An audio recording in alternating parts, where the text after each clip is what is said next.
Assalamualaikum warahmatullahi wabarakatuh. Jumpa lagi dengan Pak Anwar dalam pembelajaran.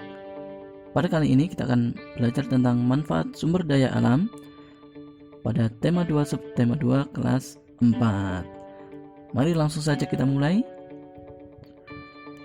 Bahasan materi pada pembelajaran kali ini. Yang pertama, pemanfaatan sumber daya alam batu bara. Yang kedua, pemanfaatan sumber daya alam kertas. Kemudian yang ketiga, pemanfaatan sumber daya alam tanaman berkhasiat. Yang pertama, pemanfaatan sumber daya alam batu bara. Pemanfaatan sumber daya alam batu bara yang pertama yaitu batu bara digunakan sebagai bahan bakar. Yang kedua, batu bara digunakan sebagai tenaga pembangkit listrik. Dan yang ketiga, batu bara juga membantu industri kertas, pupuk, semen, besi baja, serta bahan kimia atau farmasi. Pembahasan yang kedua yaitu pemanfaatan sumber daya alam kertas. Salah satu hasil pengolahan sumber daya alam yang saya gunakan adalah kertas. Bahan baku kertas adalah kayu. Bagaimana proses pembuatan kertas? Mari kita perhatikan video berikut ini. Beberapa benda begitu dekat dan lekat dengan keseharian kita. Saat belajar, bermain, menyalurkan hobi, bekerja, dan banyak lagi kegiatan lain. Satu di antara benda itu adalah kertas. Sejak diperkenalkan pertama kali oleh Cailun pada era dinasti Han di Tiongkok sekitar abad ke-1 Masehi, hingga berkembang menjadi berbagai jenis bentuk, ukuran, serta fungsinya. Kertas telah menjadi bagian dari kehidupan dan keseharian kita. Meski kerap kita jumpai dan pergunakan, tak semua dari kita mengetahui jika kertas dan produk turunannya bermula dari bibit pohon yang ditanam loh, yang kemudian menjadi batang kayu pada areal yang disebut hutan tanaman industri. Dalam rentang 5 tahun sejak penanaman dilakukan, tiap batang pohonnya telah siap dipanen sebelum kembali lagi ke tahap penanaman kembali, hingga seterusnya siklus ini berlangsung. Di pabrik, batang kayu yang telah dipanen diolah hingga terkelupas bersih. Sementara kulit kayu yang terkelupas tetap bermanfaat karena dijadikan bahan bakar biomasa.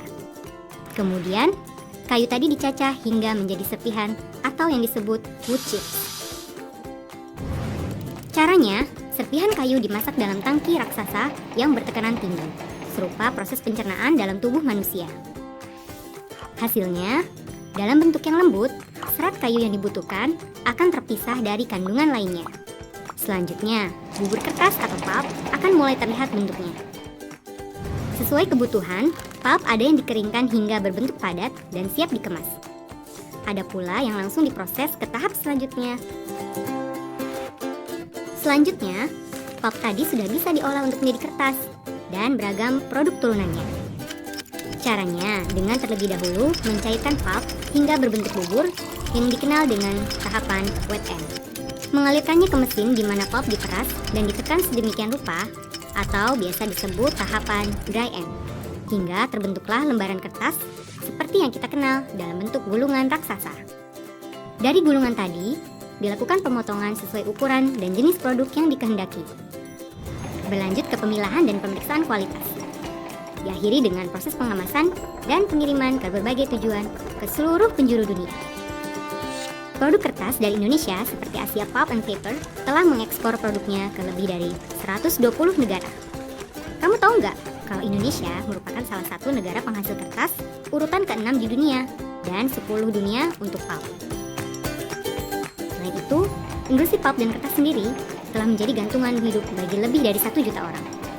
Tentunya, kamu akan semakin keren ketika kamu tak sekedar menggunakan kertas, melainkan juga meluaskan cakrawala pengetahuan dengan memahami dari mana, bagaimana kertas itu bermula, dan potensi kertas bagi kemajuan Indonesia.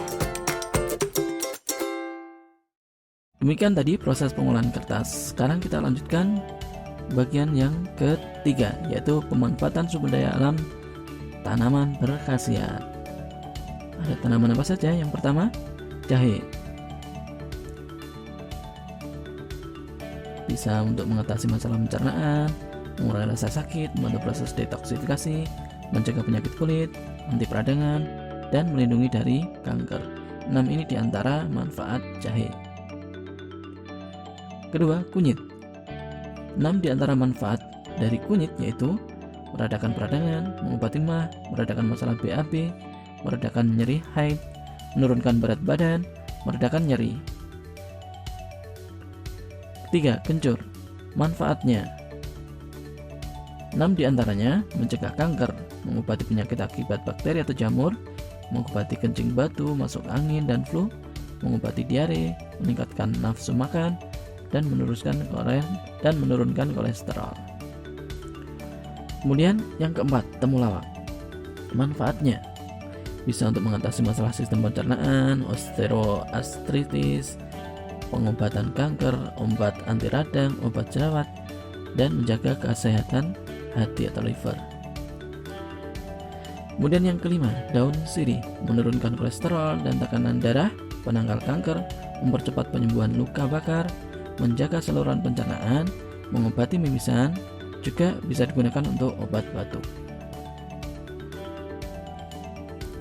6.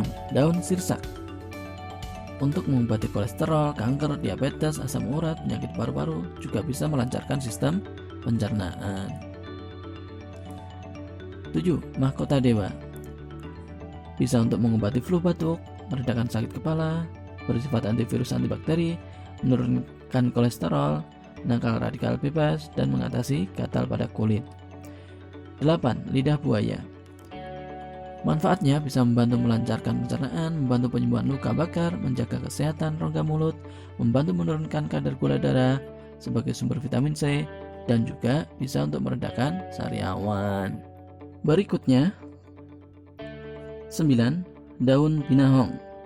Di antara manfaatnya yang pertama untuk mengobati luka bakar, mengobati sakit mah, baik untuk kesehatan jantung, mencegah kanker, mencegah diabetes, dan juga bisa mengatasi anemia atau rendah tekanan darah. Kemudian yang terakhir ada mengkudu. Manfaatnya bisa untuk meningkatkan kesehatan otak, mendukung kesehatan jantung, meningkatkan kesehatan kulit, menurunkan kolesterol, mencegah kanker, dan juga meningkatkan daya tahan tubuh. Demikian tadi pembelajaran kita tentang manfaat sumber daya alam. Alhamdulillah sudah selesai. Terima kasih. Wassalamualaikum warahmatullahi wabarakatuh.